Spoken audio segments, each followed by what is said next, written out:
है कि आज 11 नवंबर है।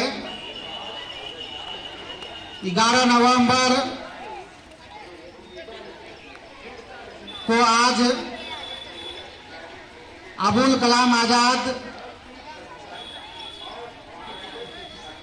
का जयंती है। मौलाना अबुल कलाम आजाद का आज जन्म दिवस है।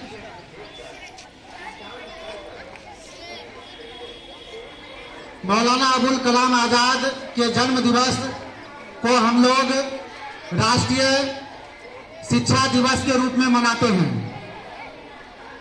प्रत्येक वर्ष 11 नवंबर को भारत रत्न महान स्वतंत्रता सेनानी और आजाद भारत के पहले शिक्षा मंत्री मौलाना अबुल कलाम आजाद के जन्म दिवस को राष्ट्रीय शिक्षा दिवस के रूप में मनाते हैं। वैधानिक रूप से इसका प्रारंभ 11 नवंबर 2008 से किया गया है। मौलाना अबुल कलाम आजाद का जन्म 11 नवंबर 1888 को मक्का में हुआ था। मौलाना आजाद के जन्म दिवस को हम लोग राष्ट्रीय शिक्षा दिवस के रूप में क्यों मनाते हैं? उन्होंने शिक्षा मंत्री रहते हुए कौन कौन से काम किए, इन सारी बातों को आज हम लोग जानेंगे, इस पर चर्चा करेंगे। तो मौलाना अबुल कलाम आजाद भारत के पहले शिक्षा मंत्री रहते हुए उन्होंने महिलाओं के लिए शिक्षा और 14 साल की उम्र तक के बच्चों के लिए निःशुल्क और अनिवार्य प्राथमिक शिक्षा का पुरजोर वकालत किए थे। मौलाना आजाद का कहना था कि राष्ट्रीय शिक्षा का कोई भी कार्यक्रम सफल नहीं होगा अगर यह समाज की आधी आबादी की शिक्षा और उन्नति पर पूरा ध्यान न दे। कहने का मतलब वो महिलाएं हैं। महिलाओं की शिक्षा पर उन्होंने जोर दिया।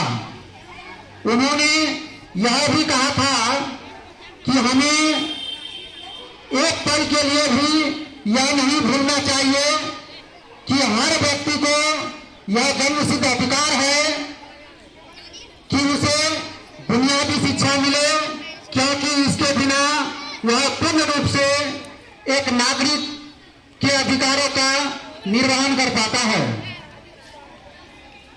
1923 में 35 वर्ष की आयु में भारतीय राष्ट्रीय कांग्रेस के अध्यक्ष के रूप में सेवा करने वाले सबसे कम उम्र के व्यक्ति थे। मौलाना आजाद खिलाफत आंदोलन के नेता बने। इस आंदोलन में महात्मा गांधी के संपर्क में आए। उनके नेतृत्व में शिक्षा मंत्री रहते हुए विश्वविद्यालय अनुदान आयोग के साथ साथ पहली भारतीय प्रौद्योगिकी संस्थान IIT स्थापित किया गया था। उन्होंने